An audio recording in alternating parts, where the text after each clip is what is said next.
Olá pessoal, bem-vindos de volta ao curso de Sistemas Térmicos. Agora entrando um pouco na parte de sistemas e componentes para sistema de compressão mecânica, vapor. Vamos iniciar aqui com uma discussão sobre fluidos refrigerantes. Bom, o fluido refrigerante é o fluido de trabalho, né, que escoa ao longo do ciclo. Então ele sofre os processos termodinâmicos, né, de compressão, transferência de calor, expansão, e que ele tem como finalidade transportar a energia do reservatório frio para o reservatório quente, né?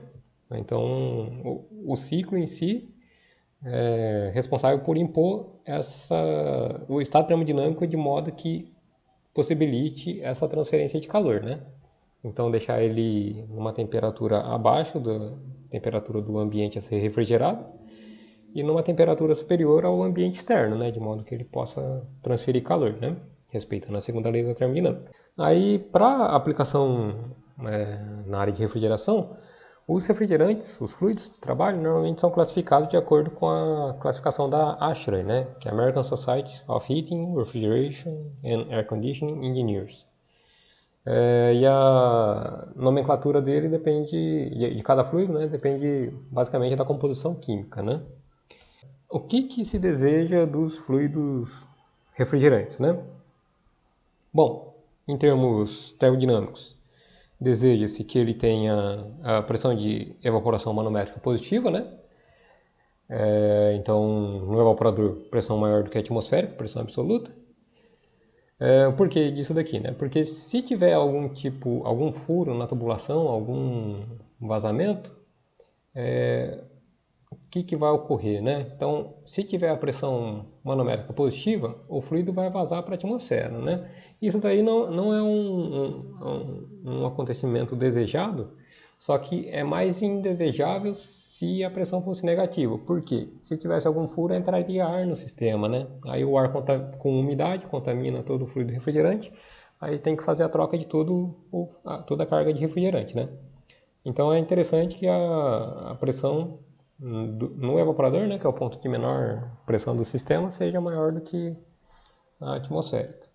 A pressão de condensação não muito elevada, né, depois a gente vai discutir alguns fluidos refrigerantes. Por quê? Porque o condensador é o ponto de pressão mais elevado do sistema. Aí se tiver pressão muito elevada, vai precisar de trocador de calor com parede muito grossa, né, para aguentar a pressão.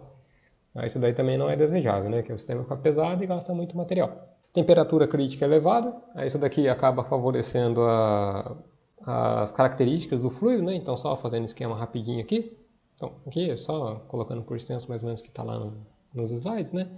Mas aí se a gente tiver um diagrama TS aqui, por exemplo, com fluido com temperatura crítica mais elevada e um fluido com temperatura crítica mais baixa aqui, aí se tiver operando supondo entre essas duas temperaturas aqui, colocando um ciclo teórico aqui, daria isso. Nesse fluido daria algo assim. E no fluido com temperatura crítica mais elevada, aí já daria alguma coisa um pouco diferente, né? Então, aqui a gente vê que a capacidade de transferir calor é bem maior, né? Que o poder frigorífico é bem maior em comparação com outro fluido. Aí depende muito da curva de saturação do fluido, né? Mas falando bem de modo geral, né? Sem entrar muito em detalhes aqui. Então é interessante que a temperatura crítica seja elevada, né? Que aí, no geral, acaba garantindo uma entalpia de vaporização elevada aqui. Aí remete nesse ponto aqui que a gente está até sinalizado aqui, né? Então elevado calor latente. Então voltando lá, né? Então a gente tem que o Q ponto de refrigeração é igual a M ponto H de vapor saturado menos H na entrada do evaporador, né? Chamar aqui de H1, H2. Então, aqui é o H2, aqui é o H1.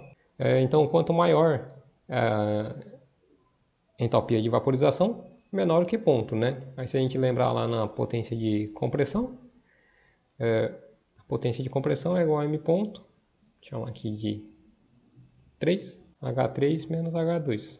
Então, quanto menor M ponto, menor a potência de compressão, né? Então, aumenta o COP do sistema. Características de transportes, né? Então, coeficiente de transferência de calor elevado, que são características desejáveis também, né? Que se tiver um H muito reduzido, aí precisaria de um trocador de calor maior, né? Para ter a mesma taxa de transferência de calor.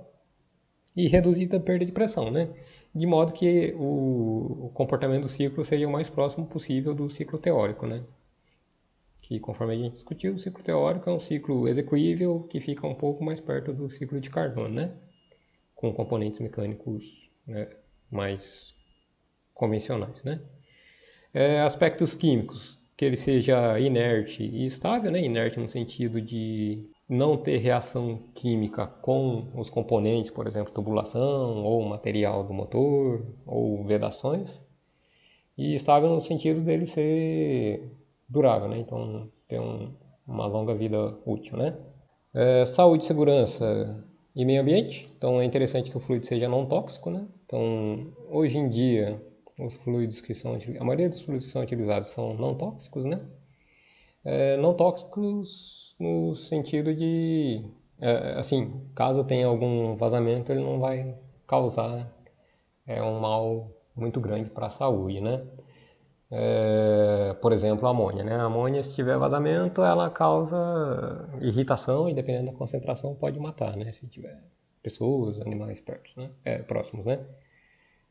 Aí os fluidos sintéticos, R11, R22, 134A, se tiver vazamento, não chega a ter uma complicação tão grave assim em aspectos de saúde, né? Mas de qualquer modo, também não é saudável ficar em contato, né? Mas não vai ter nenhum.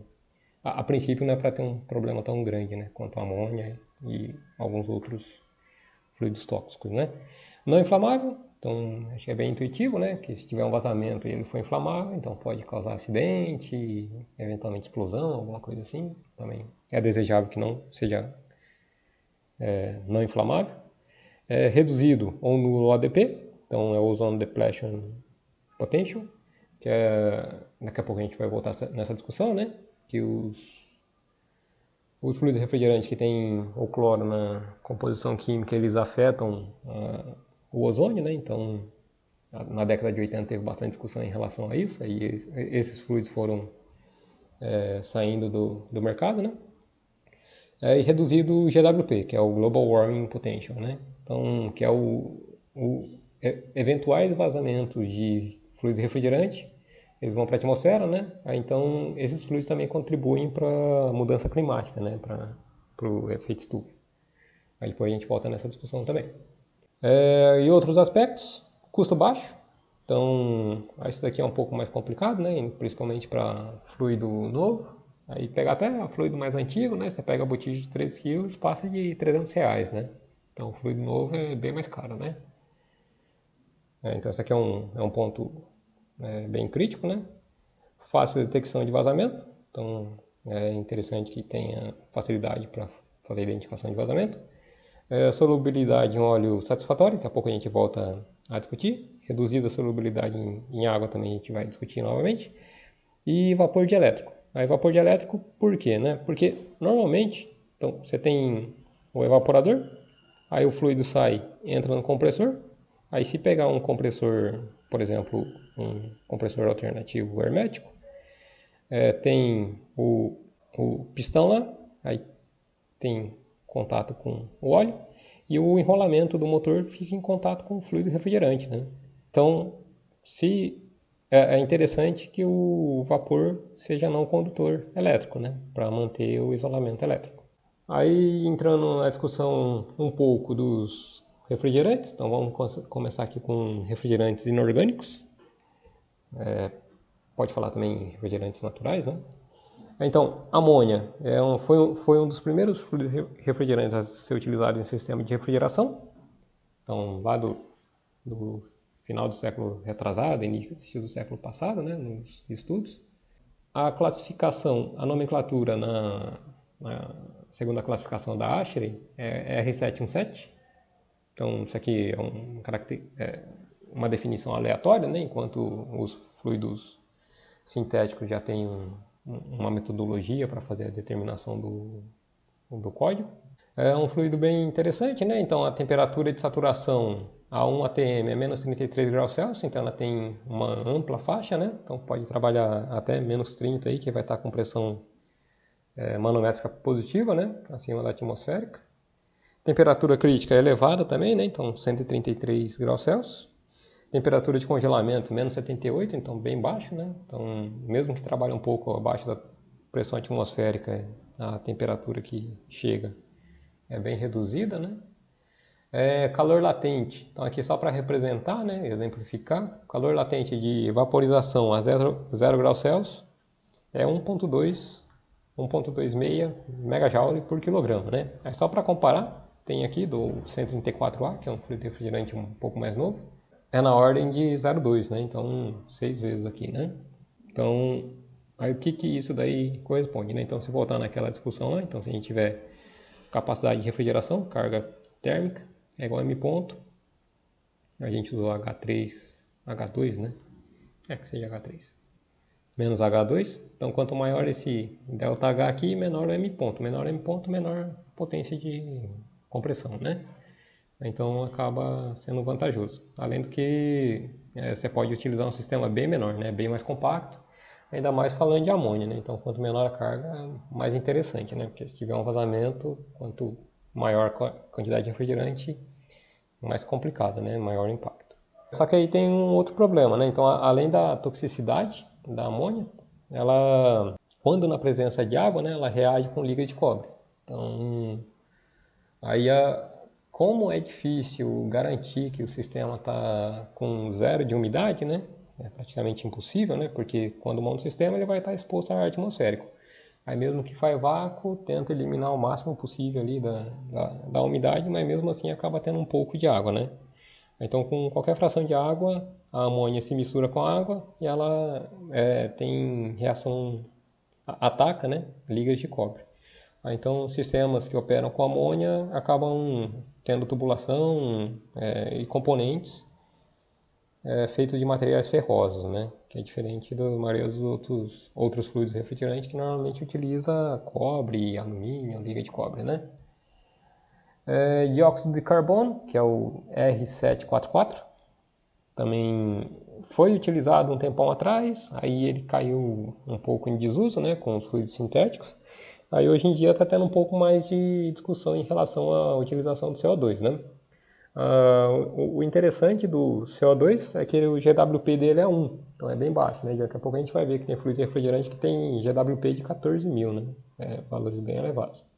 Só que o complicado dele é que a temperatura crítica dele é de 31 graus Celsius, né? Então, se a gente pegar lá no diagrama TS, então a temperatura crítica já é aqui uns 31 graus Celsius. Aí se tiver rejeição de calor para o ambiente, sei lá, o ambiente a 30 graus, o fluido de trabalho tem que estar acima de 30 graus, né?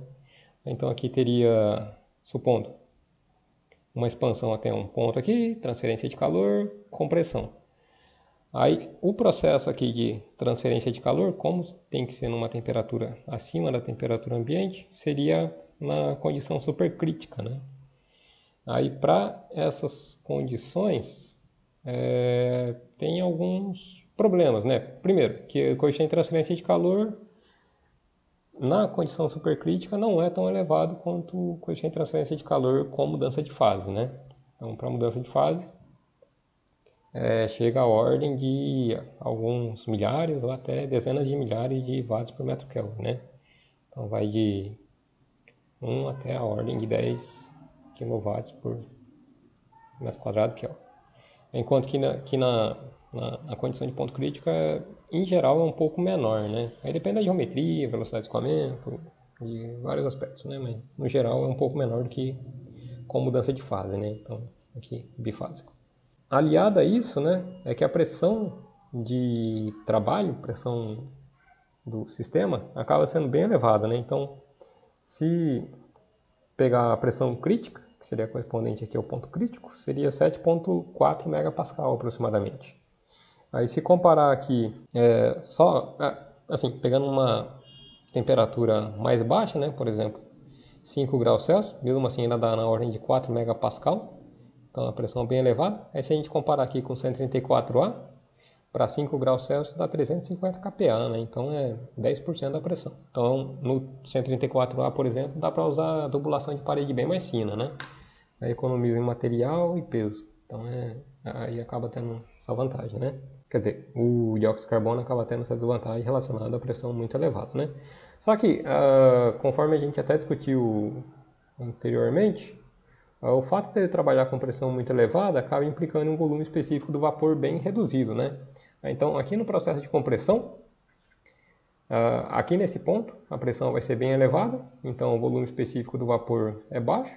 Aí com isso o tamanho do compressor pode ser bem pequeno, né? Porque aí para um dado M ponto ele consegue fazer a compressão sem precisar de um volume muito grande, né?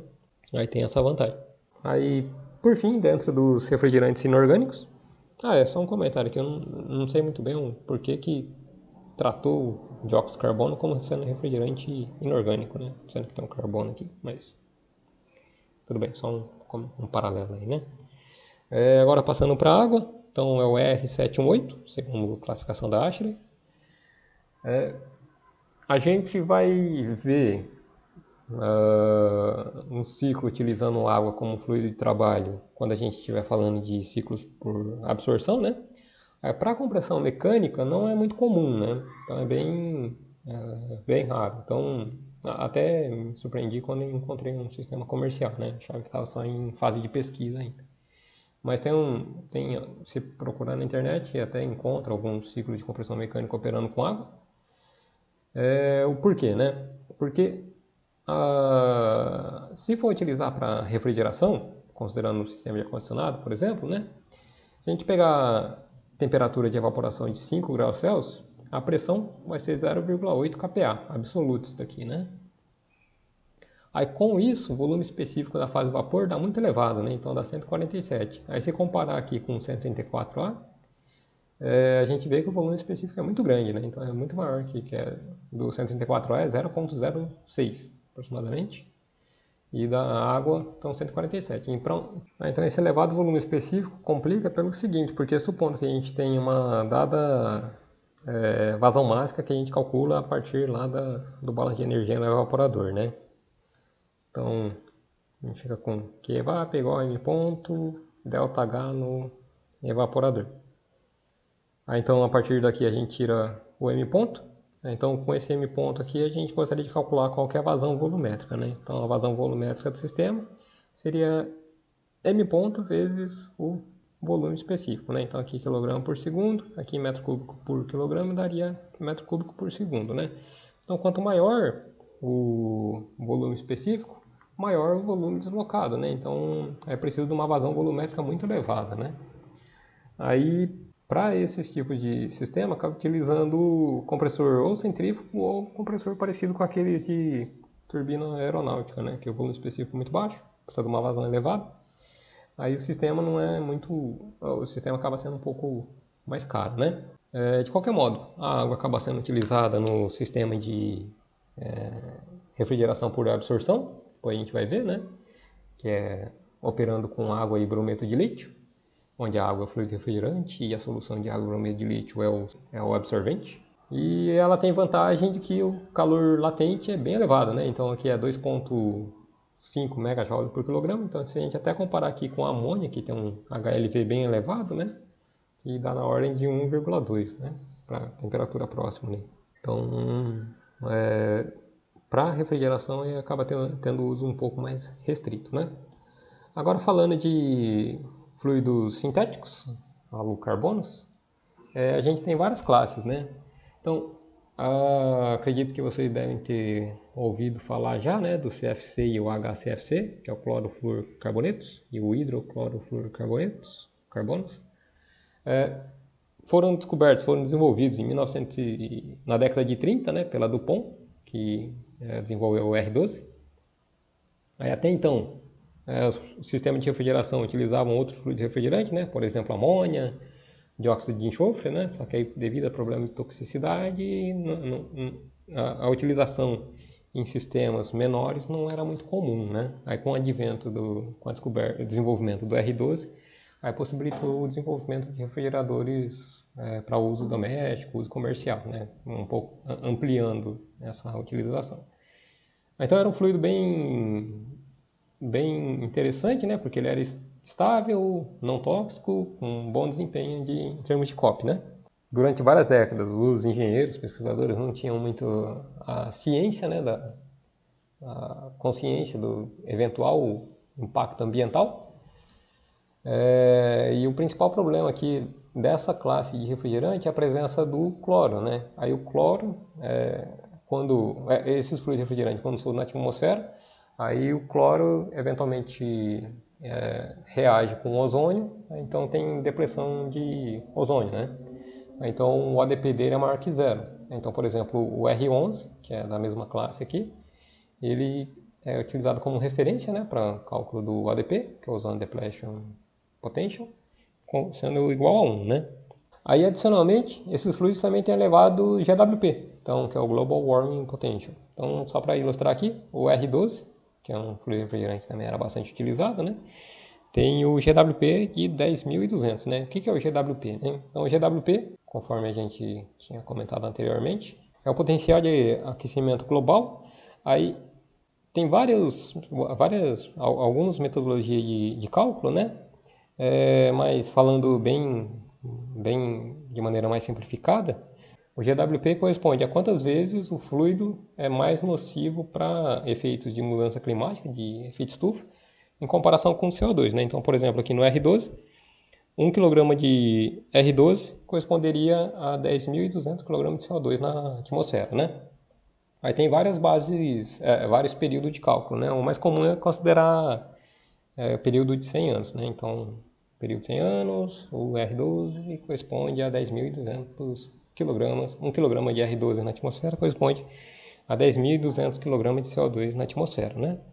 Então, quando tem vazamento é bem problemático, né? Que é uma pequena massa que vaza corresponde a uma elevada impacto significativo, né?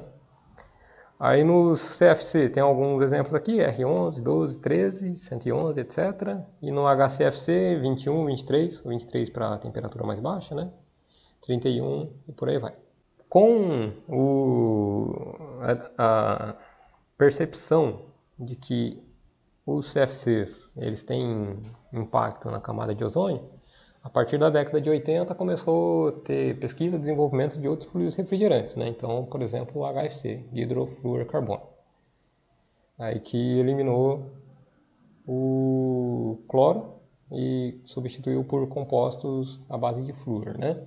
Aí, a maioria desses fluidos aqui, ou todos esses fluidos, tem ODP nulo, né? Então, o efeito na camada de ozônio é nulo.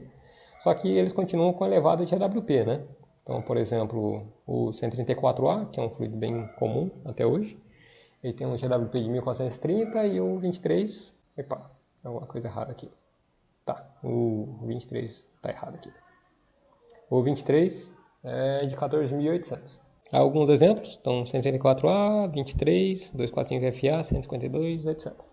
Aí só um comentário, né? Então, além da utilização desses fluidos como o fluido de trabalho em sistema de refrigeração, tinha alguns processos industriais, por exemplo, para fazer espuma, que utilizavam esses fluidos também.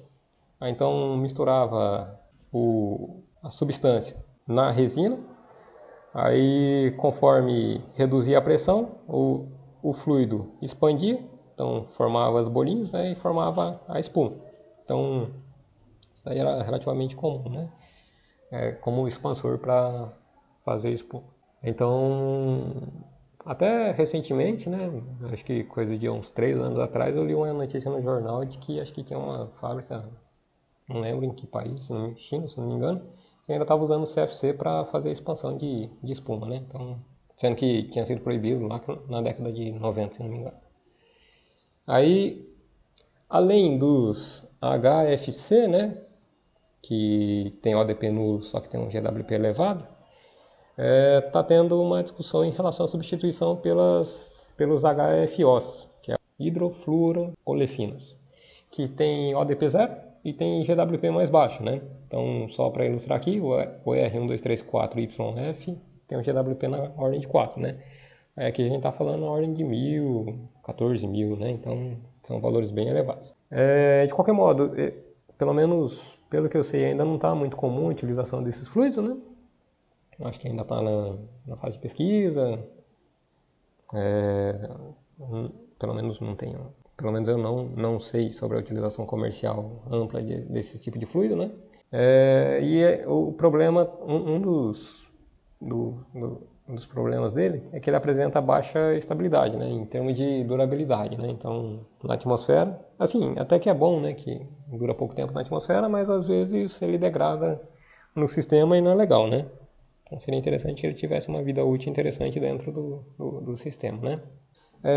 Aí além dos HFOs, está tendo bastante discussão em relação à utilização de hidrocarbonetos, né? Então, por exemplo, pegando aqui na lista, o R290 é o propano, o R600A é o isobutano, né? Aí, quais são as vantagens dele, né? Então tem o ODP nulo, tem o GWP reduzido, né? O 600A tem um GWP de 3 e o 290 tem um GWP de 3.3, né? Qual que é a desvantagem dele? Que ele é inflamável. Então, se tiver vazamento, aí pode ser que tenha algum problema, né? Só que para sistemas compactos, por exemplo, refrigerador residencial, normalmente a carga de refrigerante fica na ordem de algumas dezenas de gramas, né? 50 gramas ou até menos, né? Dependendo do tipo de sistema. Então, a carga de refrigerante em si não é muito elevada, né? Só que aí para aplicação industrial, que aí tem cargas refrigerantes maiores, né? Ou comercial, por exemplo, freezer de supermercado, coisa assim, frigorífico. Aí a carga fica bem maior, né? Então, se tiver vazamento, pode ser que tenha algum problema, né? E esses fluidos, em geral, têm bom desempenho de coeficiente de transferência de calor e assim, comparativamente aos outros, é elevado, né? Aqui só uma representação esquemática, né, da classificação de refrigerante. Isso aqui eu peguei lá do livro do Coen. Então aqui no topo da pirâmide tem os fluidos que são mais inflamáveis. Aqui fluidos que contam com carbono. Aqui fluidos que têm compostos de flúor, né, na composição. Então só uma classificação aqui meio gráfica, né? Então, conforme a gente discutiu anteriormente, né, é interessante que os fluidos refrigerantes não se misturem facilmente com a água.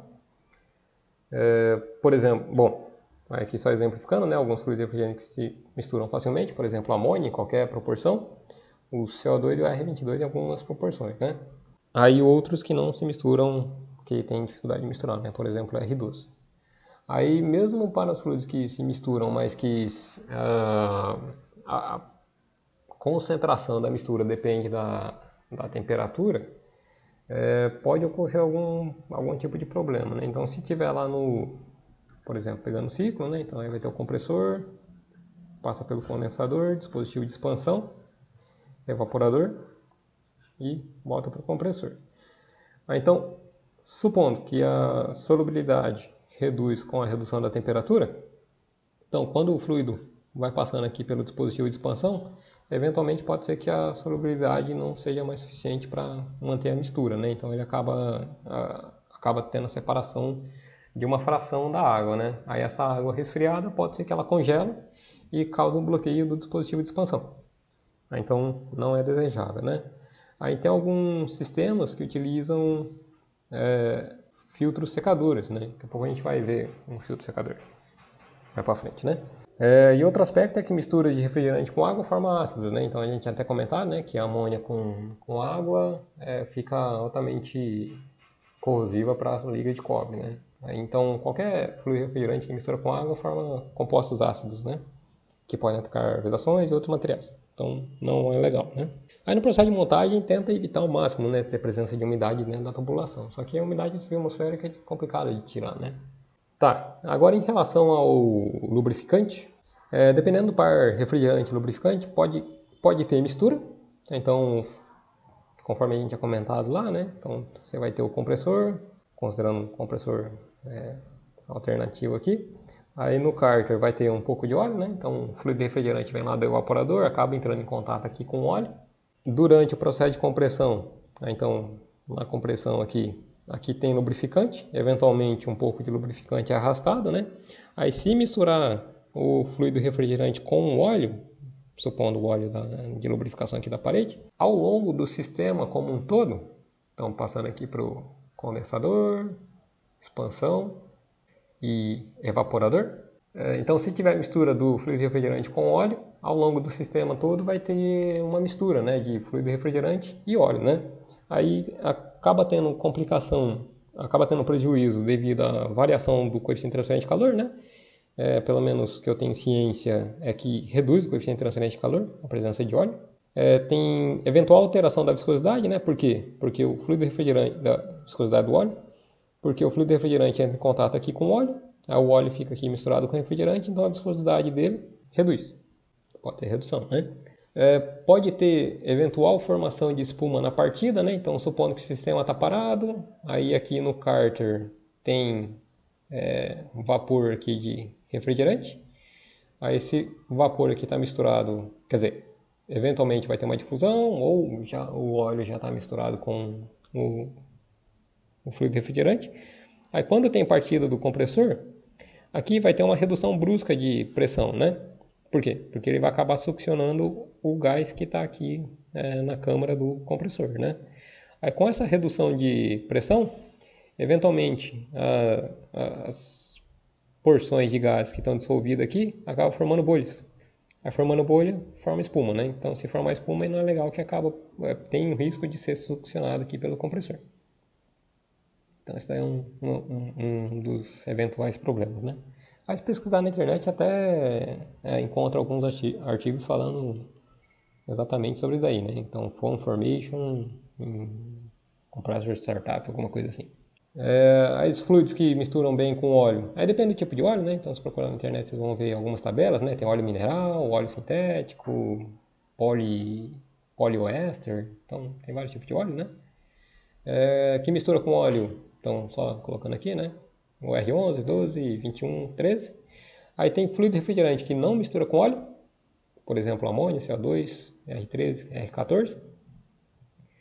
Aí, o que pode ocorrer, né? Então, nesse caso aqui, quando ele mistura, o projetista, quem está fazendo desenvolvimento do sistema, já fica meio que ciente, né? Que vai ter óleo no sistema inteiro, né? Então, de modo a não ter falta de óleo aqui para o compressor, acaba tendo um pouco em termos de projeto, né?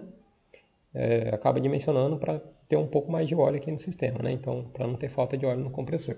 Aí em sistema que o fluido refrigerante não se mistura com o óleo, então se tiver lá o compressor com a camisa, a válvula aqui de saída, aí se tiver algum arrasto de óleo mecânico, por exemplo, na forma de gotículas, aí não é interessante que esse óleo aqui vai para os trocadores de calor, né? Por quê? Porque quando ele mistura, ele acaba indo junto com o fluido refrigerante, né? Então não tem tanto problema.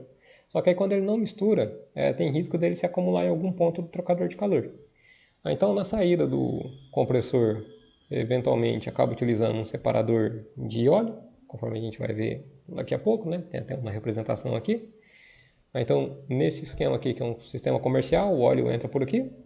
Aí por efeito centrífugo tem uma tendência já de separação mecânica, né? E o vapor seria forçado a passar por aqui, então tem essa tela que acaba favorecendo um pouco mais a retenção de óleo, né?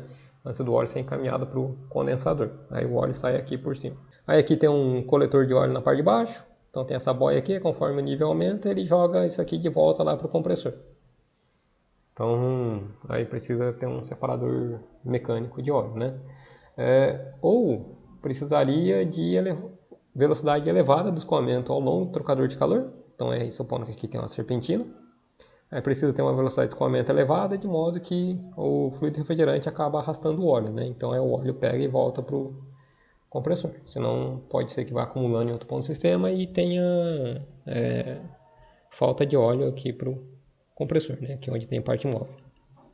Então não é desejável. Aí pode tem alguns fluidos que eles se comportam como sendo uma combinação dessas duas características, né? Então eles se misturam em condições com temperatura mais elevadas, né? Com maior solubilidade, e eventualmente com a redução da temperatura pode ter a separação de óleo, né? Então, conforme está até mencionado aqui. Aí isso daqui é um pouco mais complicado, né? Então o separador de óleo às vezes não tem muita utilidade, né? Porque nesse ponto aqui o óleo e o fluido refrigerante vai estar misturado, então por separação mecânica não vai dar conta, né? Aí tem que garantir que a velocidade nos trocadores de calor seja elevada o suficiente para que tenha arrasto de óleo de volta para o compressor, né? Aí, só exemplificando aqui, o R22 e o R114. Conforme tinha comentado, né? Então, dependendo do tipo de sistema, são instalados filtros secadores, né? Por exemplo, aqui representado um modelo da Danfoss, que é um dos principais fornecedores, né? Aqui dentro tem um sistema que funciona tanto como um filtro mecânico, né, de particulado sólido, quanto um elemento secador, né? Por exemplo, composto com sílica gel, né? Então ele absorve a umidade do circuito, né? Então é interessante para ter o controle da umidade. Aí tem alguns sistemas que utilizam esse tipo de visor de líquido, né? Então aqui pode ser, por exemplo, na saída do condensador. Aí aqui ele tem um material, aqui no centro do sistema, que ele muda de cor conforme a presença de umidade, né? Então se ele estiver seco, ele fica azulzinho, se ele tiver com umidade, ele fica cor de rosa, né? Então nesse caso aqui ele está com umidade, né? Porque está aberto para a atmosfera. Então não... Aí depende do modelo, né? Do fabricante, mas aí vai ter a especificação. Então vai ter um código de cor colado na tampa aqui. Aí nesse caso aqui ele tá com umidade. Então, legal. Aí esses filtros aqui eles são substituíveis. Em geral isso aqui é permanente, né? Então fica direto lá. Legal. Aí passando para outros componentes, então falando um pouco aqui de compressor. Então um dos compressores mais comuns é o compressor alternativo, né? Então a maioria dos refrigeradores residenciais, sistema de refrigeração para refrigeração de alimento, por exemplo, né? Utiliza compressor alternativo, né? Que tem um funcionamento baseado em pistão biela-manivela, conforme está representado aqui no esquema, né? Aí as válvulas não tem comando, né? Então é basicamente por diferença de pressão. Aí se pesquisar na internet, por exemplo, só pesquisando rápido aqui, aí tem até os esquemas aqui, como é que funcionam as válvulas, né? Então é basicamente linguetas. Aí quando a pressão interna aqui, parte de baixo, fica maior do que a pressão acima, que é a pressão aqui em cima, aí então a lingueta sobe e aí tem a passagem de gás, né? A mesma coisa na sucção. Então quando tem a sucção, a pressão da parte de cima fica maior do que a pressão de baixo, né? Acaba tendo o vazamento nessa direção, né? Isso aqui, aí ele fica com uma porção de óleo, né? Aí acaba tendo a lubrificação por agitação mesmo, né? E o enrolamento do motor fica tudo aqui dentro, né? Aí ele é chamado de compressor hermético porque ele é soldado, né? Então não tem como abrir ele, né? Tem compressores alternativos que são semi-herméticos e o compressor aberto, né? O compressor semi-hermético é o compressor que o enrolamento, o motor fica dentro em contato com o fluido refrigerante também, só que ela é desmontável, né? Então, colocando aqui na internet, por exemplo, no Brasil tem a fabricante a Bitzer, que é um pouco mais tradicional, né? Aí os compressores desse tipo aqui são compressores semi-herméticos, né? Então aqui fica a parte do motor em contato com o fluido refrigerante, só que aí ele é desmontável, né? O hermético, que é aquela batata que fica atrás do refrigerador, não tem como desmontar, né? Então se tiver algum problema, tem que trocar o compressor inteiro, né? Quer dizer, até tem manutenção aí que abre ele, mas a princípio não era para ser feito desse modo, né? Aí esse daqui pode eventualmente ter substituição de peça e por aí vai, né? Então esse aqui é para capacidade maior, né? Capacidade de refrigeração maior. E além desse tem um compressor aberto, né? O compressor aberto é que o motor fica separado do compressor, né? Aí tem algum mecanismo de fazer a transferência do torque, né? Polia, por exemplo, ou algum outro tipo de acoplamento. Aí precisa de sistema de vedação um pouco mais complicado, né? Aqui como o motor fica em contato com o fluido refrigerante, o problema de vedação fica mais restrito, né, nas tubulações de entrada e saída, né, assim como nos pontos de montagem aqui. Então você não tem parte móvel com necessidade de fazer a vedação. Então em termos de vazamento fica bem mais controlado, né, então não tem tanto problema. Então esse daqui é um dos mais comuns, né, para sistema de refrigeração. O problema dele é que ele tem bastante vibração, né, a vantagem é que comparativamente aos outros, já tem bastante domínio em relação aos processos de fabricação, então é relativamente barato, comparativamente, né? Aí também tem os compressores rotativos, e hoje em dia também Segundo o livro, fala que tem bastante utilização, mas pelo menos que eu tenho ciência não é muito comum, né? Como que ele funciona, né? Então, aqui tem dois conceitos. O conceito da esquerda aqui é essa roda aqui, que tem o diâmetro B, ela é excêntrica, né? Então conforme ela vai rodando, a cavidade nesse trecho aqui vai reduzindo de volume, então ele expulsa o gás para cá, né? Então aqui tem uma válvula por diferença de pressão, e conforme ele vai rodando, isso aqui vai aumentando o volume, então ele vai tendo a sucção, né? Aí, eventualmente, esse contato aqui com a parte estática vai passar para cá, né? Então ele aprisiona o fluido nesse trecho, aí acaba comprimindo ele até a saída, né?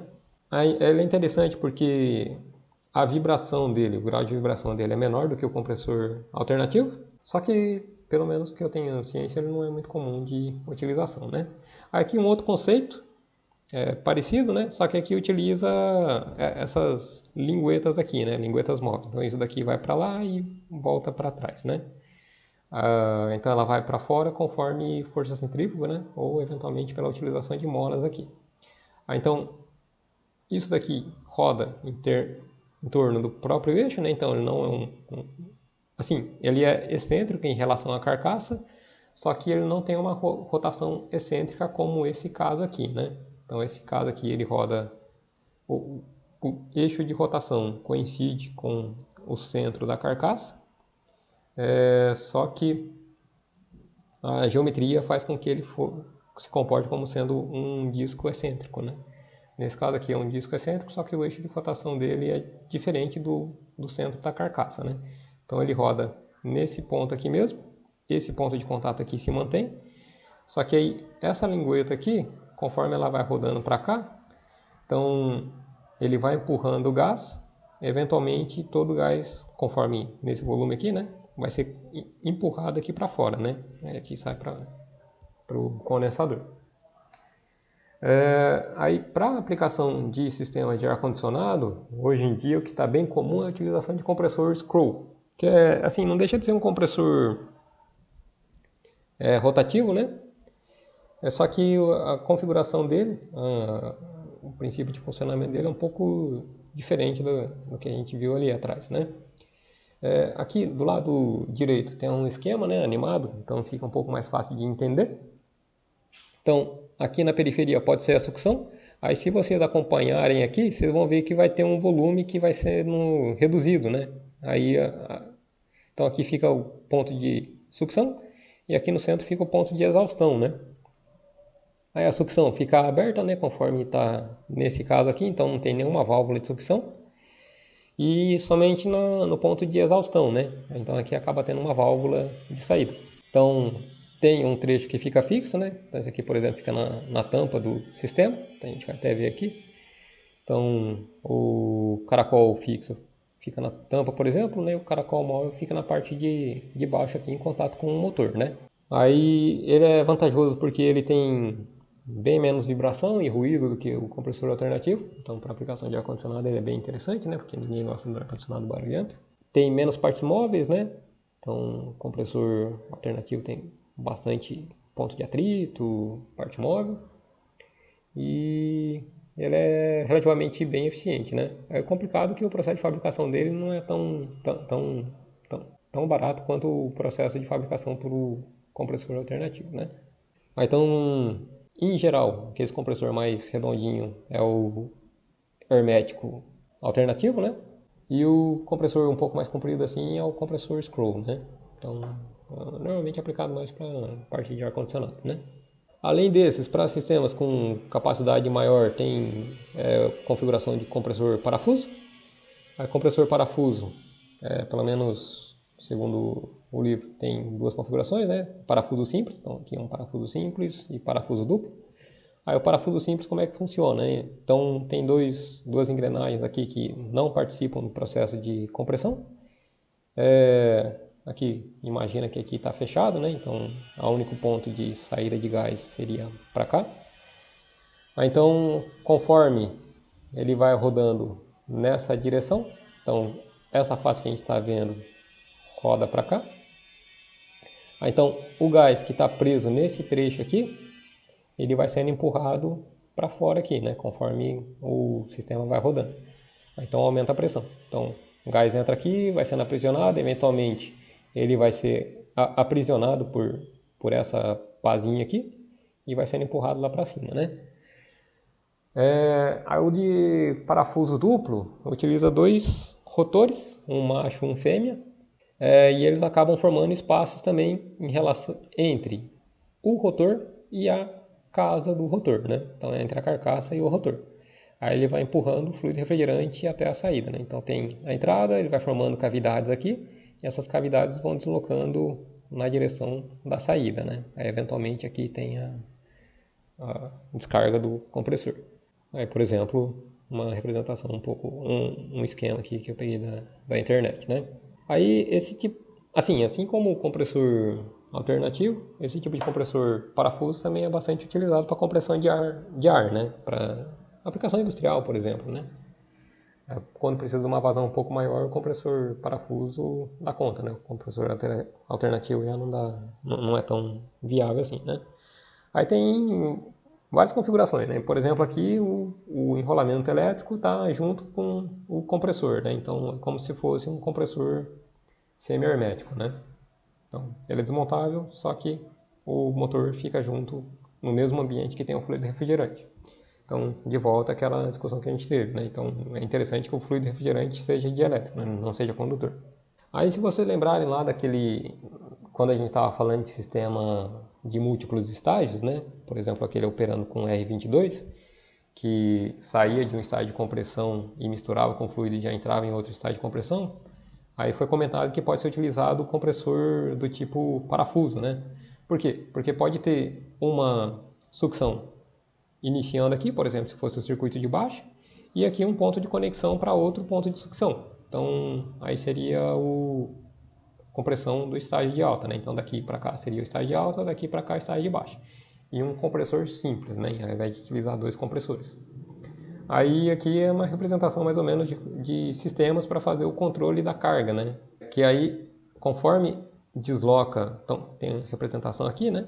Conforme desloca o controlador aqui, você vai deslocando o trecho do compressor no qual ocorre a compressão, né? Então, se deslocar muito aqui para a direita, conforme está representado aqui, o trecho em que tem o processo de compressão fica um pouco menor, né? Então, a diferença, a razão de pressão no sistema fica menor. Então, por exemplo, para compensar a variação de carga, capacidade frigorífica, né? Sei lá, varia a temperatura do dia, varia o número de pessoas e por aí vai.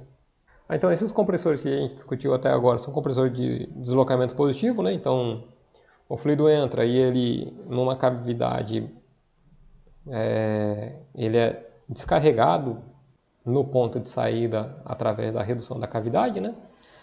E também tem o compressor dinâmico, né? O compressor centrífugo. Esse daqui também é um compressor utilizado para aplicações de elevada carga térmica, né? Aí ele funciona como se fosse uma bomba centrífuga mesmo. Então tem até um sistema em corte aqui da SKF. Então a gente pode ver aqui que aqui são de dois estágios. Então o fluido é admitido aqui, aí por força centrífuga ele sai aqui, sai no caracol, ele é direcionado para o segundo estágio. Aí ele é succionado aqui axialmente e joga para a periferia. E ele vai para o condensador, né? Esse daqui, por exemplo, é para um chiller, né? É para chiller de sistema de ar-condicionado, para aplicação comercial, por exemplo, para shopping center. Tem alguns modelos que utilizam esse tipo de sistema, né? Aí a velocidade de rotação aqui é bem elevada, né? Então, além do motor aqui, que se for dois polos vai funcionar mais ou menos a 3.500 RPM, né? Dependendo do sistema, ele tem um sistema de ampliação da velocidade por planetário, né? Então chega a 13.000, 15.000 RPM, né? Dependendo do tipo de sistema. Para aumentar a velocidade do rotor aqui, de modo a aumentar a pressão, né?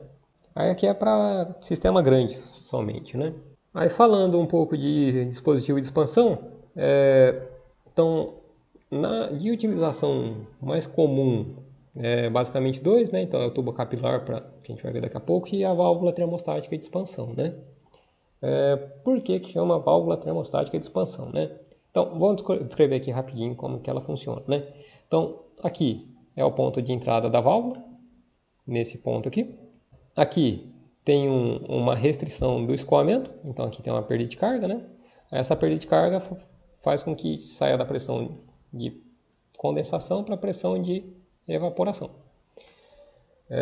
Aí, por que é uma válvula termostática, né? Pelo seguinte, porque ela conta com um sistema aqui, um diafragma, que esse diafragma é ligado com um bulbo. Esse bulbo aqui tem um fluido refrigerante, que pode ser o mesmo fluido de trabalho aqui, ligado, por exemplo, na saída do evaporador.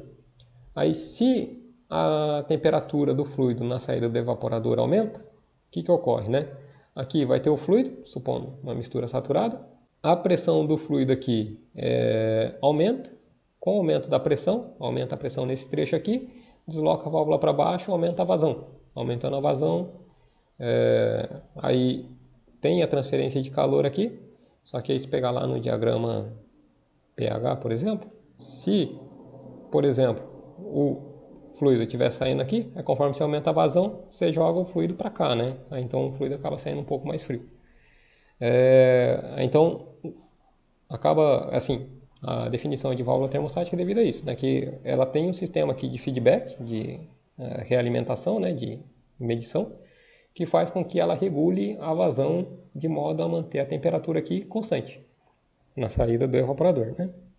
Aí aqui tem um esquema parecido, né? Então, é a mesma ideia, né? Então, tem a entrada aqui, aí tem uma mola aqui para fazer o ajuste fino, né? Para ajustar qual que vai ser o balanço, porque aqui vai ter uma força de pressão aqui e vai ter essa força de mola, né? Aí, conforme o ajuste da mola aqui, aí você acaba alterando o ponto de operação, né? Supondo que, sei lá, é ar-condicionado ou câmara frigorífica, por exemplo, né? Aí aqui está o esquema, é praticamente o mesmo esquema, né? Então, aí tem um bulbo sensor. Aí tá algumas fotos, isso aqui vem lá acho que é a válvula da Danfoss, é a válvula da Danfoss, de fato. Eventualmente, dependendo do modelo, tem como fazer a substituição dos componentes que vão aqui dentro, né? De modo a ter um diâmetro maior ou menor de passagem de fluido. Às vezes são alguns opcionais. E aqui está o bulbo, né? Com a tubulação. E o diafragma fica aqui, né? Aí, para conseguir fazer a medição, é interessante que, bom, se for prender isso aqui na saída da tubulação do evaporador, então você vai lá, prendeu, né? Supondo que você amarrou lá na saída do evaporador. Aí, se ficar exposto para o ambiente, então ele vai pegar meio que uma média da temperatura entre o fluido refrigerante aqui e o ambiente, né? Então é interessante que aqui seja isolado termicamente, de modo que a transferência de calor do ambiente para o bulbo seja pequena. Então a temperatura do bulbo fica bem próxima da temperatura do fluido refrigerante aqui na saída do evaporador, né? Então, se vocês verem algum sistema de refrigeração que tem um trecho lá, assim, vai ter vários trechos isolados, né? Mas aí se tiver um trecho isolado com um tubinho desse jeito assim, é que ali está o bulbo, né? Na saída do evaporador. Tem a válvula automática, que ela não utiliza um bulbo, né? Mas ela utiliza a pressão do evaporador, na entrada do evaporador. Ela não é muito utilizada hoje em dia, né? Então acho que não vale muito a pena ficar entrando em detalhes. Por quê? Porque ela tem um inconveniente que quando a carga térmica é baixa, ela acaba afogando o evaporador, né? Aí tem risco de que quando o sistema ficar parado, pode ser que vai líquido lá para o compressor, né? E quando a carga térmica está mais elevada, ela reduz a quantidade de refrigerante no evaporador, de modo a ter um maior trecho com mudança de fase, né? Então aí acaba tendo uma vazão maior. Mas ela não, assim, não é utilizado como dispositivo de expansão em modo geral, né? Aí uma outra configuração que acaba sendo bastante utilizada é o tubo capilar, né? Então, tubo capilar são tubos de diâmetro bem reduzidos, né? Então tá lá o condensador. Aí na saída do condensador, idealmente teria líquido saturado ou líquido um pouco subresfriado, né? Aí tem um tubo de diâmetro pequeno, relativamente longo, que ele causa a perda de carga do sistema e encaminha o fluido para o evaporador, né? Aí se pegar na internet, por exemplo, aqui, Capillary Tube Refrigeration, vocês vão até encontrar os modelos comerciais. Então ele já vem com o tipo de conexão padrão para refrigeração, com diâmetro e comprimento pré-definido, né? Ou dependendo do sistema, pode ser só o tubinho aí é feito a solda, né? Solda não, é brasagem, né? Com Foss-Cooper, né? Aí qual que é o problema desse sistema, né? Assim, tem algumas vantagens, né? Então a vantagem dele é que é muito barato, comparado à válvula de expansão termostática, por exemplo, né? Então, outra vantagem desse conceito aqui, né, do tubo capilar, é que quando o sistema fica parado, por exemplo, quando desliga ele, o que ocorre, né? Devido ao fato que isso daqui é uma perda de carga somente, então aqui vai ter uma pressão de condensação e aqui vai ter uma pressão de evaporação, logo que desligou, né?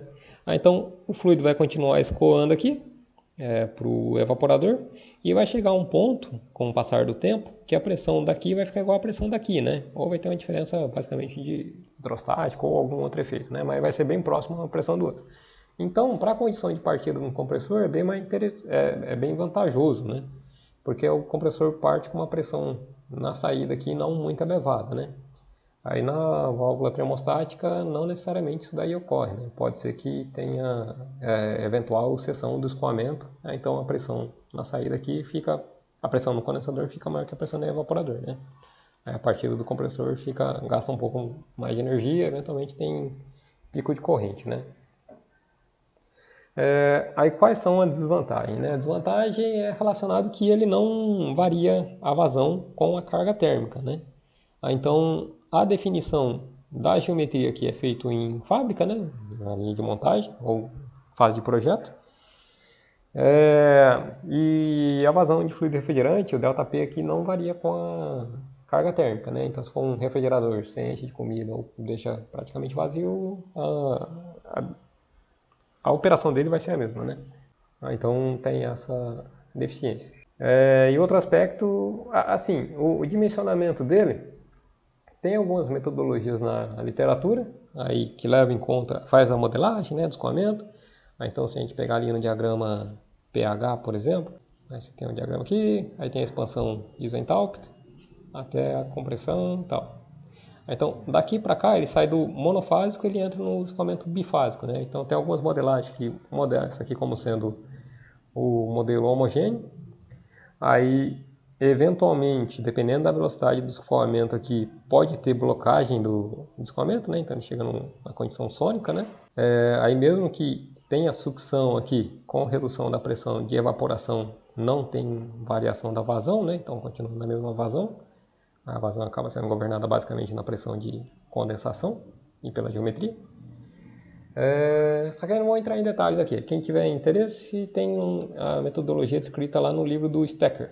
Se não me engano é no Industrial Refrigeration. E além desses componentes, né, tem os trocadores de calor. O trocador de calor, acho que também não compensa ficar entrando muito em detalhes, mas então, a gente viu ali alguns modelos, né? Então, vimos alguns sistemas, por exemplo, se for um chiller, por exemplo, desse sistema aqui, né?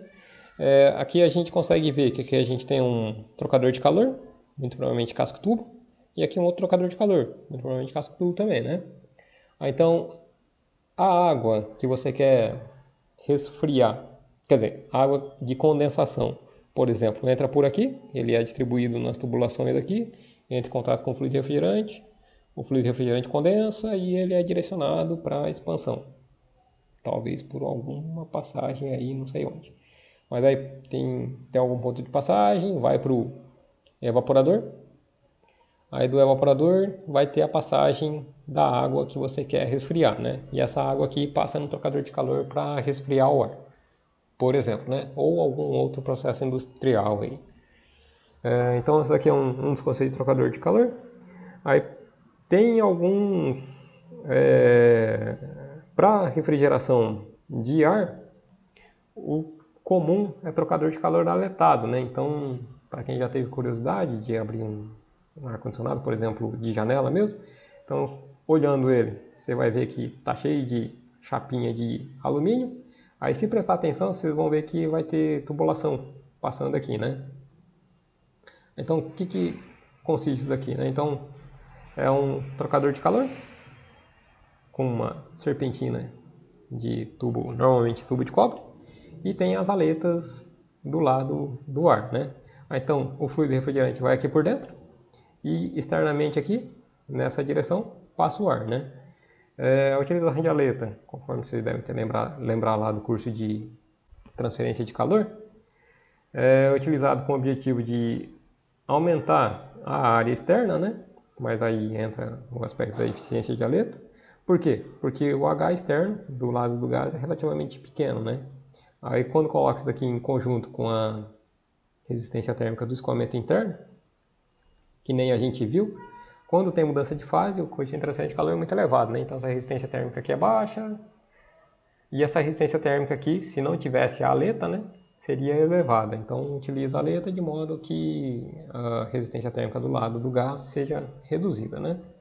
Então para transferência de calor com gás, com ar, normalmente utiliza o trocador aletado.